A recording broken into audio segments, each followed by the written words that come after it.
According to recent reports, Iran has announced three main conditions to agree to a ceasefire and the end of the war with the United States and Israel. Iran's three conditions for ceasefire. First, recognition of Iran's legitimate rights. Iran demands that its political and strategic rights, including sovereignty and national interests, be formally recognized. Payment of compensation reparations.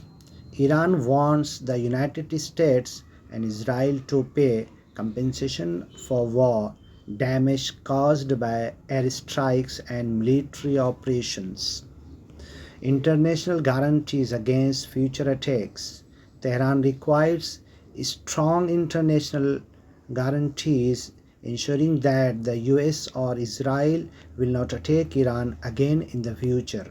Summary: Iran says the war can end only if its rights are recognized, damages and are compensated, and reliable guarantees are provided to prevent future aggressions. If you want, I can also explain why Iran proposed these conditions and how the US and Israel have reacted.